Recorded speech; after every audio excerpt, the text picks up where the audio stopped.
ক্যালকাটা ইউনিভার্সিটির আন্ডারে প্রথম সেমিস্টারের ছাত্রছাত্রী আছো। তোমাদের কালকে কনস্টিটিউশনাল ভ্যালু সাবজেক্টের পরীক্ষা এবং তোমরা প্রায় প্রত্যেকেই একটা চিন্তায় আছো যে প্রশ্নগুলো তোমরা রেডি করেছো তার মধ্যে থেকে কমন পাবে কিনা, অর্থাৎ যে সাজেশান ফলো তোমরা করেছো সেই সাজেশানের মধ্যে থেকেই প্রশ্ন আসবে নাকি বাইরেও প্রশ্ন আসতে পারে, এই বিষয়ে আলোচনা করব এবং শেষ মুহূর্তে তোমাদের বলে দেব যে কোন প্রশ্নগুলো তোমরা একটু ভালো করে দেখে যাবে যাতে পরীক্ষায় ওর মধ্যে থেকে কমন চলে আসে। দেখো, তোমাদের একটা জিনিস মাথায় রাখতে হবে, তিনটে কম্পালসারি পেপার আছে। তিনটে কম্পালসারি পেপার প্রত্যেক স্টুডেন্টকে প্রথম সেমিস্টারে পরীক্ষা দিতে হয়। একটা হচ্ছে এইসি ইংলিশ, দ্বিতীয় হচ্ছে ইএনভিএস, যে দুটো সাবজেক্টের পরীক্ষা অলরেডি তোমরা দিয়ে দিয়েছো, আর একটা হচ্ছে কনস্টিটিউশনাল ভ্যালু। যখন থেকে সিসিএফ সিলেবাস শুরু হয়েছে তখন থেকে এই কনস্টিটিউশনাল ভ্যালু সাবজেক্টটা যুক্ত করা হয়েছে। এর আগে ইএনভিএস এবং এইসি ইংলিশ এগুলো কম্পালসারি সাবজেক্ট হিসাবে ছিল, তবে এই কনস্টিটিউশনাল ভ্যালু সাবজেক্ট এটা নতুন সাবজেক্ট। এখানে যেটা তোমাদের আমি বলতে চাইছি যে তোমরা ইএনভিএস অর্থাৎ পরিবেশবিদ্যা সাবজেক্টের যে প্রশ্নপত্র, বিশেষ করে ডে শিফটের যে প্রশ্নপত্র হয়েছে সেট 2, এই প্রশ্নপত্রটা দেখে অনেকেই একটা ভয়ের মধ্যে আছো যে আমাদের কি কনস্টিটিউশনাল ভ্যালু সাবজেক্ট পরীক্ষার প্রশ্নপত্র কঠিন হবে। দেখো, ইএনভিএস সাবজেক্ট অর্থাৎ পরিবেশবিদ্যা সাবজেক্টের প্রশ্নপত্র বরাবরই ক্যালকাটা ইউনিভার্সিটি কঠিন করে না, কিন্তু ঘুরিয়ে ফিরিয়ে করে।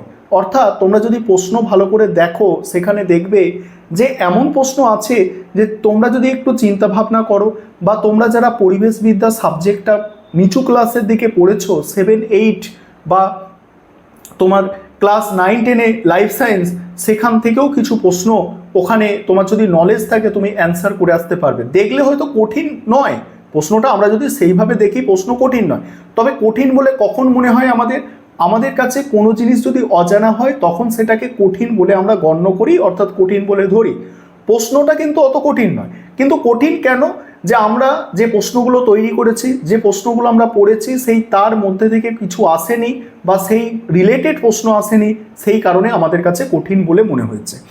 সাজেশন আলোচনা করব, এত কথা আলোচনা করার কারণ হচ্ছে তোমরা প্রথম সেমিস্টার, তাই প্রথম সেমিস্টারে তোমাদের একটু সতর্ক করা দরকার যে কোন সাবজেক্টটা তোমরা কিভাবে পড়বে, কোন সাবজেক্টে কতটা কমন পাওয়া যায়, কারণ তোমরা অনেকে নতুন, জানো না।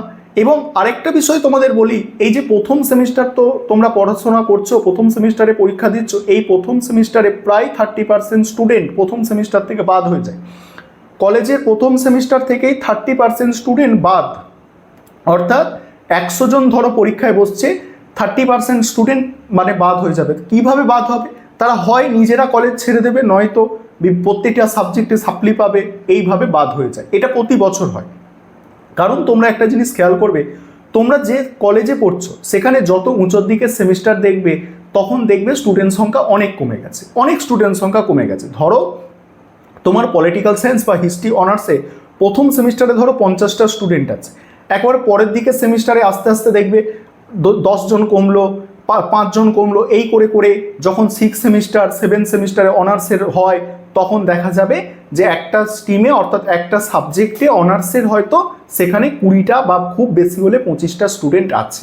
তাহলে স্টুডেন্টগুলো গেল কোথায়? এইভাবে বাদ হচ্ছে, এবং সেই বাদ পড়ার প্রক্রিয়া সেটা হচ্ছে প্রথম সেমিস্টারে সব থেকে বেশি হয়, কারণ এইচএস দেওয়া ছাত্রছাত্রীরা প্রথম কলেজে ভর্তি হয়, সেখানে তারা বুঝতে পারে না যে কিভাবে পড়াশোনা করতে হবে। কারণ তোমরা যারা আমার কাছে ক্লাস নিয়েছো বা তোমরা আমাকে প্রথম থেকে একদম ফলো করছো, তোমরা প্রত্যেকেই জানো যে আমি তোমাদের বারবার বলেছি, তোমরা যারা নোট পারচেস করেছো তোমাদেরও আমি বলেছি যে ক্যালকাটা ইউনিভার্সিটি এইসি ইংলিশ তোমাদের 100% কমন পাবে, কনস্টিটিউশনাল ভ্যালু 100% কমন পাবে, কিন্তু পরিবেশবিদ্যা সাবজেক্ট খুব বেশি হলে 60% কমন পাবে। যারা নোট পারচেস করেছো তোমাদের বলে দিয়েছি আমি যে 60%-এর বেশি কমন পাওয়া যায় না, ভাগ্য ভালো থাকলে সেটা আলাদা ব্যাপার, ঠিক আছে। এবং তুমি যেখান থেকে পড়ো, যেখান থেকে যা পড়ো সেই 60%-এর মতোই কমন পাবে, কারণ এতে সাজেশন ভিত্তিক পড়লে কমন আসে না।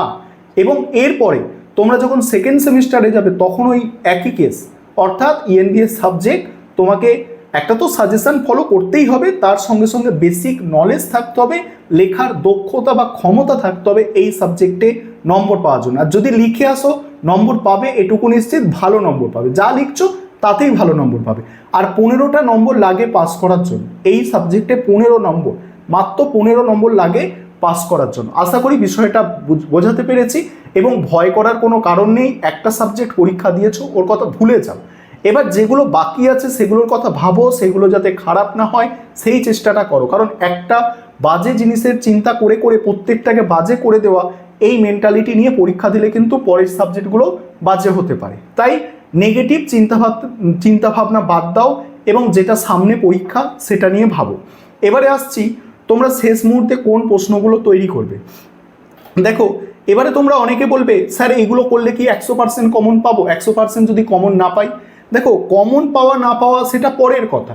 তোমরা পরীক্ষার সময় সম্পূর্ণ সিলেবাস এখন পড়ার মতো মানসিকতাতেও তোমরা নেই এবং তোমাদের কাছে সময়ও নেই। কারণ অনেকে তোমরা অনার্সের স্টুডেন্ট আছো, সেখানে অনার্সের সাবজেক্ট পড়তে পড়তে 25 নম্বরের তোমরা খুব বেশি হলে 8টা 10টা প্রশ্ন বা কারোর সামর্থ্য অনুযায়ী 15টা প্রশ্ন হয়তো মুখস্থ করে নিলে। 25 নম্বরের 50টা প্রশ্ন মুখস্থ করে রাখা কি তোমাদের পক্ষে পসিবল নয়। তাই সাজেশন ফলো করতে হবে এবং সাজেশন যেটা ফলো করবে সেটা ভালো করে বোঝো যে কী কী প্রশ্ন তোমরা তৈরি করবে।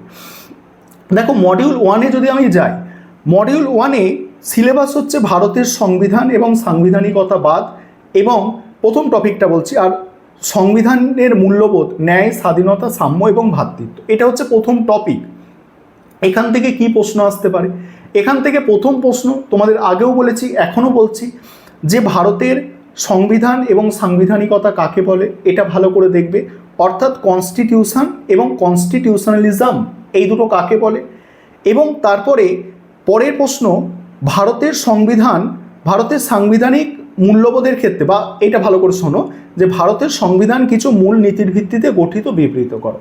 ভারতের সংবিধান কিছু মূল নীতির ভিত্তিতে গঠিত বিবৃত করো, এটা কি লিখবে অ্যান্সারটা? সেখানে তোমাকে লিখতে হবে ওই জাস্টিস, লিবার্টি, ইকুয়ালিটি, ফ্রেটার্নিটি, এগুলো সব, অর্থাৎ ন্যায়, স্বাধীনতা, সাম্য, ভ্রাতৃত্ব, এই যে কনসেপ্টগুলো যে প্রশ্ন আসতে পারে, যে ন্যায় ও স্বাধীনতার ধারণা আলোচনা করো, সাম্য ও ভ্রাতৃত্বের ধারণা আলোচনা করো, এইভাবে প্রশ্ন আসতে পারে। যে ভারতের সাংবিধানিক মূল্যবোধের ক্ষেত্রে সাম্য এবং সৌভ্রাতৃত্বের ধারণা আলোচনা করো, ভারতের সাংবিধানিক মূল্যবোধের ক্ষেত্রে ন্যায় বিচার ও স্বাধীনতার ধারণা আলোচনা করো, এইভাবে। এইগুলো হচ্ছে কোর প্রশ্ন, অর্থাৎ সিলেবাসের একদম কোর কনসেপ্ট এগুলো, যে সংবিধান এবং সাংবিধানিকতা এটা, এবং ভারতের সাংবিধানিক মূল্যবোধের ক্ষেত্রে ন্যায়, স্বাধীনতা, সাম্য এবং সৌভ্রাতৃত্বের ধারণা আলোচনা করো। এটা 4টে আমি বললাম, 4টে একেবারে আসবে না, দুটো দুটো করে পোর্শন দেওয়া হয় পরীক্ষায়। এবারে এখান থেকে এক্সট্রা কি আসতে পারে? ভারতের সংবিধানের বৈশিষ্ট্য এবং সংবিধান প্রস্তাবনার গুরুত্ব বা তাৎপর্য। এই সংবিধান প্রস্তাবনার গুরুত্ব বা তাৎপর্যটাও গুরুত্বপূর্ণ আছে। এবং সংবিধান কে তৈরি করেছে? একটা সংস্থা সংবিধান তৈরি করেছে, তোমরা জানো, সেটা হচ্ছে গণপরিষদ। এই গণপরিষদ থেকেও প্রশ্ন টানতে পারে যদি ক্যালকাটা ইউনিভার্সিটি ঘুরিয়ে ফিরিয়ে প্রশ্ন করে। সেই কারণেই বললাম এত প্রশ্ন তো একটা স্টুডেন্টের পক্ষে করা সম্ভব নয়। যেমন এরকম প্রশ্ন আসতে পারে যে ভারতের সংবিধান রচনার ক্ষেত্রে গণপরিষদের ভূমিকা আলোচনা করো, এইভাবে প্রশ্ন আসতে পারে। ঠিক আছে, তবে কোর প্রশ্নগুলো তোমরা দেখে যাও, কমন পেয়ে যাবে। তার পরের টপিকে যদি যাই, পরের টপিক আছে কি? মৌলিক অধিকার, আইনের শাসন, ক্ষমতার বিভাজন। এই যে টপিকটা আছে, এখান থেকে কি প্রশ্ন করবে? প্রথম প্রশ্ন এখান থেকে রাখবে, ভারতের সংবিধানে উল্লেখিত মৌলিক অধিকারগুলি আলোচনা করো। অর্থাৎ সংবিধানের 12 নম্বর ধারা থেকে 32 নম্বর ধারা পর্যন্ত যে 6টি মৌলিক অধিকার আছে, সেই অধিকারগুলো তোমাকে আলোচনা করতে হবে সংক্ষেপে। ঠিক আছে, তারপরে প্রশ্ন এখান থেকে কি আসতে পারে? ক্ষমতা স্বতন্ত্রীকরণ নীতি। ঠিক আছে, ক্ষমতা স্বতন্ত্রীকরণ নীতি কাকে বলে? এর মূল নীতিগুলি লেখো। এর সঙ্গেই ভারতে ক্ষমতা স্বতন্ত্রীকরণের সাংবিধানিক মর্যাদা। তারপরে এখান থেকে আমি কি বললাম? এখানে ছিল যে মৌলিক অধিকার বললাম, তারপরে বললাম আমি ক্ষমতা স্বতন্ত্রীকরণ বললাম, এবং আরেকটা কোর প্রশ্ন এখানে আসে, সেটা আইনের অনুশাসন কাকে বলে, এর মূল নীতিগুলি লেখো। এই তিনটে হচ্ছে এখানে কোর প্রশ্ন, অর্থাৎ একদম মূল প্রশ্ন। এছাড়া যে প্রশ্নগুলো এখানে দেখতে পারো, ভারতের সংবিধানে উল্লেখিত স্বাধীনতার অধিকার আলোচনা করো, ভারতের সংবিধানে উল্লেখিত সাম্যের অধিকার আলোচনা করো। অর্থাৎ এই যে মৌলিক অধিকার আমাদের 6টা আছে, সেখান থেকে স্বাধীনতার অধিকার, সাম্যের অধিকার, এই দুটো একটু বড় করে তোমাদের দেখে রাখতে হবে। এবার 3 নম্বর টপিক হচ্ছে সার্বভৌমত্ব, সমাজতন্ত্র, ধর্মনিরপেক্ষ, গণতন্ত্র, প্রজাতন্ত্র। এই টপিকগুলো আছে। এখানে কি প্রশ্ন আসতে পারে, এখানে ওই যে মানে শব্দগুলো আছে যে ভারতের সংবিধানে উল্লেখিত সার্বভৌমিকতা ও সমাজতন্ত্রের অর্থ লেখো, এইভাবে প্রশ্ন আসে। বা ভারতের সংবিধানে উল্লেখিত ধর্মনিরপেক্ষতা, গণতন্ত্র ও প্রজাতন্ত্র ধারণা বা সংক্ষেপে লেখো, এইভাবে প্রশ্ন আসে।